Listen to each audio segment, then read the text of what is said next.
அது திருமண பொருத்தம் பார்க்காமலேயே இந்த கலியுகத்தில் ஏராளமான வாலிபர்கள் ஏதோ புரட்சி என்று நினைத்து லவ் மேரேஜ், காதல் திருமணம் செய்து கொள்ளுகிறார்கள். அவர்கள் நினைக்கிறது, இந்த ஜாதகத்துல எல்லாம் நம்பிக்கை இல்லை, இதெல்லாம் எனக்கு பிடிக்காது, இதெல்லாம் பழைய ஏதோ பழங்கால கதை அப்படின்னு சொல்லிட்டு பண்ணிடுறாங்க.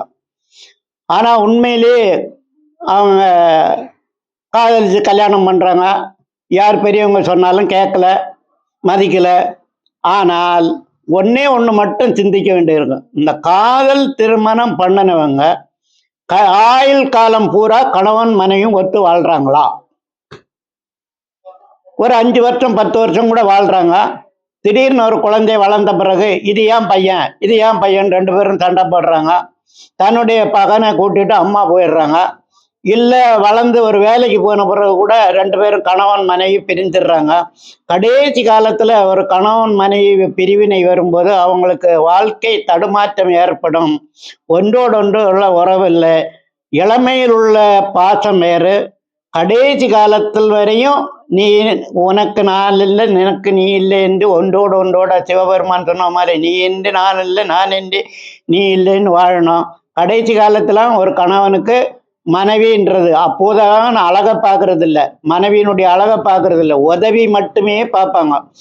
அந்த மாதிரி கடைசி காலத்துல ஒரு கணவனுக்கு ஒரு மனைவி உதவியா இருக்கணும், ஒரு மனைவிக்கு ஒரு கணவன் உதவியா இருக்கணும்.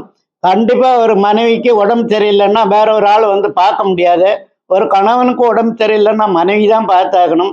அப்படி கடைசி காலத்தில் உள்ள உதவிகள் நீடிக்க வேண்டும், கடைசி வரையும் ஒன்றாக வாழ வேண்டும் என்ற எண்ணம் இருந்தால் பெரும்பாலும் ஜாதகம் பார்த்து கல்யாணம் திருமணம் பண்ணுவதே ரொம்ப ரொம்ப நல்லது. எவ்வளோ பேரை நாங்கள் பார்க்குறோம், சொன்னால் கேட்காம கல்யாணம் பண்ணிட்டு 5 வருஷம் 10 வருஷம் கழியும் போது கோர்ட்டில் 10 வருஷம் அலையிறாங்க. அலன்னு டைவர்ஸ் கேட்டு கிடைக்க மாட்டேங்க, வேற கல்யாணம் பண்ண முடியல, பையனை அம்மா தூக்கிட்டு போயிட்டாங்கன்றாங்க, வீடு சொத்து வேலைக்கு போக முடியல, நீ சம்பாதிக்கிறதுல பாதியை பொஞ்சாதிக்கு கொடுன்றாங்க கோர்ட்டில்.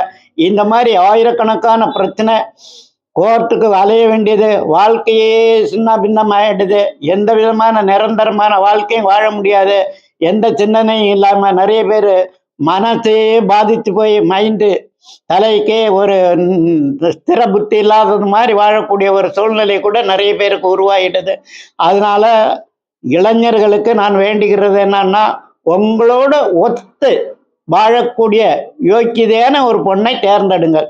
சாதாரண ஒரு துணி கடைக்கு போறோம், ஒரு அம்மா ஒரு புடவை வாங்குறதுக்கு எத்தனை புடவை பார்க்குறாங்க. சாதாரண ஒரு பொருள் வாங்க போறோம், எவ்வளவு பேர் பார்த்து பார்த்து வாங்குறோம். ஒரு ஆப்பிள் வாங்க போனா கூட இது நல்லா இருக்கு, இது சொத்தையா இருக்கு, இது கொட்டையா இருக்குன்னு பார்த்து தானே வாங்குறோம். அதே மாதிரி உங்கள் வாழ்க்கைக்கு உங்களோட இணைஞ்சு போறதுக்கு உதவியாக ஜோதிடருடைய கருத்தையும் கேட்டு பின்பற்றுவது தான் வாழ்க்கை நிம்மதியான வாழ்க்கை அமையும் என்பது என்னுடைய கருத்து.